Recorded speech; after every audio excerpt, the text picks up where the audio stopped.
بسم اللہ الرحمن الرحیم۔ السلام علیکم ناظرین اکرام۔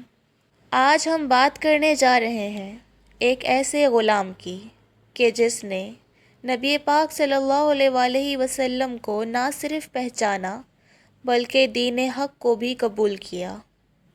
ایک غلام جسے دنیا نے کبھی عزت نہ دی ہو، لیکن اس کی صرف ایک چھوٹی سی ملاقات اس کی پوری زندگی بدل دے، اور وہ آقائے دو جہاں کو پہچان لے جبکہ لوگ انکار کر رہے تھے۔ طائف کا وہ دردناک دن تھا جب محمد صلی اللہ علیہ وآلہ وسلم اپنا پیغام حق لے کر طائف کے لوگوں کے پاس گئے، لیکن افسوس انہوں نے صرف انکار نہیں کیا بلکہ ظلم کی انتہا بھی کی۔ اوباش لڑکوں کو نبی پاک صلی اللہ علیہ وآلہ وسلم کے پیچھے لگایا اور انہوں نے نبی پاک پر پتھر برسائے، اور نبی پاک صلی اللہ علیہ وآلہ وسلم زخمی ہو گئے۔ آپ کا خون مبارک جوتوں میں بھر گیا اور آپ ایک باغ میں پناہ لینے کے لیے چلے گئے۔ یہ باغ دو بھائیوں کا تھا، عتبہ اور شیبہ۔ انہوں نے یہ منظر دیکھا تو اپنے ایک غلام کو بلایا۔ اس غلام کا نام تھا عداس، جس کی اب زندگی بدلنے والی تھی۔ انہوں نے عداس سے کہا، جاؤ اس شخص کو کچھ انگور دے آؤ۔ عداس انگوروں کا گچھا لے کر گئے اور نبی پاک صلی اللہ علیہ وآلہ وسلم کے پاس بیٹھ گئے اور آپ کو وہ انگور پیش کیے۔ نبی پاک صلی اللہ علیہ وآلہ وسلم نے انگور کھانے سے پہلے کہا، بسم اللہ۔ تو عداس حیران ہو گئے اور کہنے لگے، اس شہر کے لوگ ایسے الفاظ نہیں بولتے، آپ کون ہیں؟ تو نبی پاک صلی اللہ علیہ وآلہ وسلم نے پوچھا، تم کون ہو؟ عداس نے جواب دیا، میں نینوا کا رہنے والا ہوں۔ یہ سن کر نبی پاک صلی اللہ علیہ وآلہ وسلم نے فرمایا، تم اس نیک آدمی کے شہر سے ہو، یونس علیہ السلام کے شہر سے؟ تو عداس جو پہلے ہی حیران تھا وہ اور زیادہ حیران ہو گئے، ان کی آنکھوں میں آنسو آ گئے۔ پھر عداس نے کہا، آپ یونس علیہ السلام کو کیسے جانتے ہیں؟ آپ صلی اللہ علیہ وآلہ وسلم نے مسکراتے ہوئے فرمایا، وہ میرے بھائی ہیں، وہ بھی نبی تھے اور میں بھی نبی ہوں۔ بس یہ سنتے ہی عداس کا دل کانپ اٹھا۔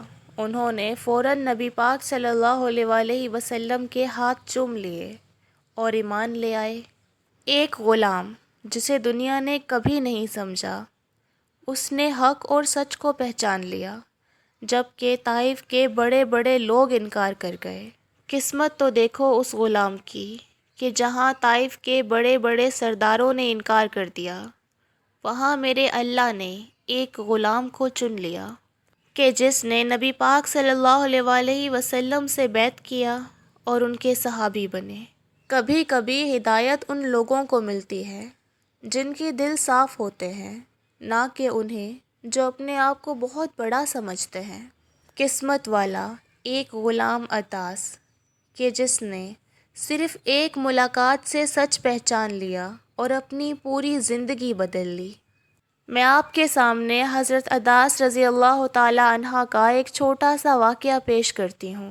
حضرت حکیم ابن حزام رضی اللہ تعالی عنہ سے مروی ہے کہ جب عتبہ اور شیبہ قریش مکہ کے ساتھ مل کر جنگ بدر کے لیے تیار ہوئے تو حضرت عداس رضی اللہ تعالی عنہ نے عتبہ اور شیبہ کے پیر پکڑ لیے اور کہا، اللہ کی قسم وہ اللہ کے رسول ہیں، یہ لوگ اپنے مقتل کی طرف کھنچے جا رہے ہیں۔ حضرت عداس رضی اللہ تعالی عنہ بیٹھے رو رہے تھے کہ عاص بن شیبہ وہاں سے گزرا۔ حضرت عداس رضی اللہ تعالی عنہ سے پوچھا، کیوں روتے ہو؟ تو حضرت عداس رضی اللہ تعالی عنہ نے کہا، اپنے دونوں سرداروں کی وجہ سے رو رہا ہوں، وہ اس وقت اللہ کے رسول کے مقابل میں جا رہے ہیں۔ تو عاص بن شیبہ نے کہا، واقعی میں وہ اللہ کے رسول ہیں؟ حضرت عداس رضی اللہ تعالی عنہ نے کہا، ہاں خدا کی قسم، بلا شبہ آپ تمام دنیا کی طرف اللہ کے رسول ہو کر آئے ہیں۔ ناظرین، یہ واقعہ ایک غلام کا ہے کہ جس نے حق و سچ کو پہچاننے میں وقت نہیں لگایا۔ ناظرین، یہ تھی میری آج کی ویڈیو۔ میں امید کرتی ہوں کہ میرا آج کا یہ ٹاپک آپ کو پسند آیا ہوگا۔ انشاءاللہ میں دوبارہ حاضر ہوں گی ایک نئے ٹاپک کے ساتھ۔ تب تک اپنا بہت سارا خیال رکھیے۔ اللہ نگہبان۔